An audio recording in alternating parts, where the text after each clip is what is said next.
Faith Under Lockdown, the Chaplain's story inside ADX the Judas file. The walls of ADX Florence were never silent, even in the darkest corners of the prison.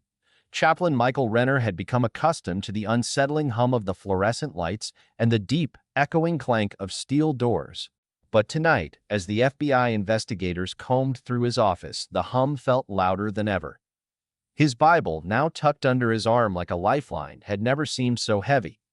Each step felt like a betrayal, a step deeper into the web he never wanted to find. The burning Bible pages he had seen in the van explosion played in his mind like a twisted montage. Every inkling of hope, every prayer he'd whispered to inmates, seemed to have led to this moment. As the FBI agents moved through his office, meticulously checking the files, one particular object caught their attention, a manila folder Michael had tried to keep hidden. With a stern glance from Agent Carter, one of them flipped it open, revealing a set of inventory logs and strange records marked under Assistant Warden G. Stone. "These logs," Carter said, his voice clipped, "weren't logged correctly. Why didn't you report the discrepancy, Chaplain?" Michael's throat tightened.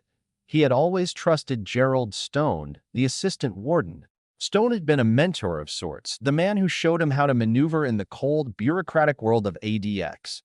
But now Stone's name was everywhere, and Michael couldn't ignore the sinister reality unfolding. Hashtag a web of lies. The FBI had confiscated every document from Michael's office. Each report, each ledger, each scrap of correspondence felt like an accusation now. The Bible shipment, the unreported contraband, the disappearing inmate, it all pointed to a network that ran far deeper than one man's faith. But the most chilling detail was the discovery of Stone's name attached to unreported transfers. Michael was certain the Bible shipments, which had never been properly signed off or accounted for, were more than just misplaced orders.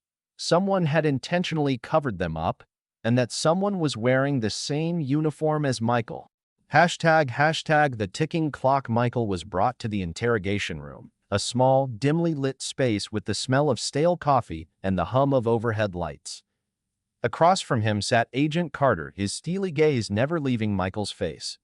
The air was thick with accusation. "Chaplain Renner," Carter began, his voice smooth but cold, "we've traced the Bible shipments. They weren't just for religious use. The materials were being used to smuggle contraband devices into ADX."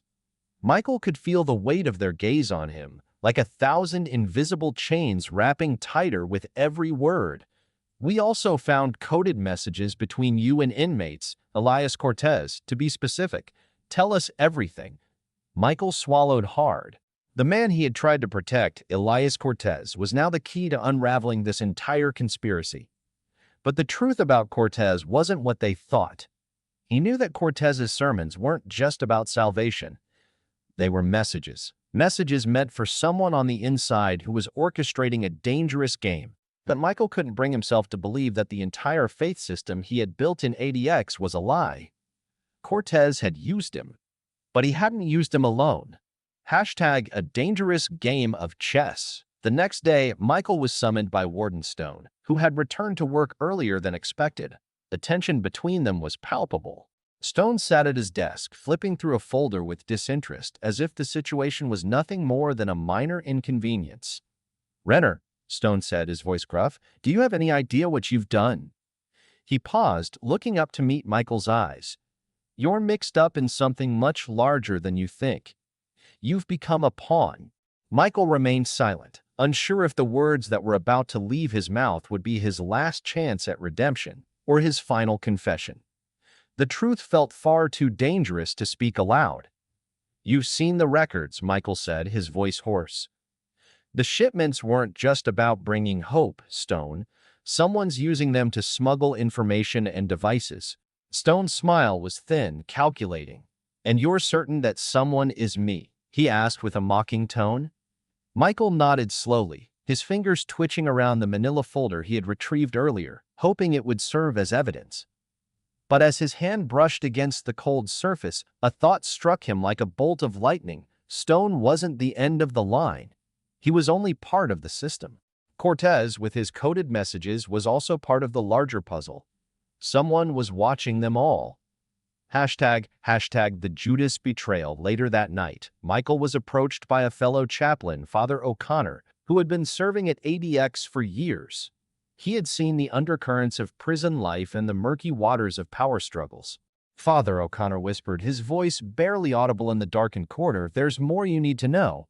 Stone isn't just a pawn, he's connected to something bigger. There's a group inside, and they'll do anything to keep their secrets." Michael's heart pounded in his chest. "Who?" he asked, his voice barely a whisper. O'Connor hesitated, looking over his shoulder as if checking for eavesdroppers. "They're eavesdroppers. They're using Cortez. They're using Cortez. And they'll use you too if you let them." The words hit like a sledgehammer. The Aryan Brotherhood, notorious for their underground influence in the system, manipulating both inmates and staff alike. Michael realized with a chilling certainty that the real threat had always been hiding in plain sight. Hashtag a final choice. As the days passed, Michael was forced to make a decision: expose the truth and risk becoming a scapegoat, or protect what little of his faith remained and risk losing everything. Not when Stone was deeply involved and Cortez was still playing his own game with a web of lies. The Judas file, the final evidence of betrayal, had been uncovered, but it was too late to warn the others. Michael had to decide. Would he expose the puppet masters controlling everything, or would he remain silent and wait for the storm to pass?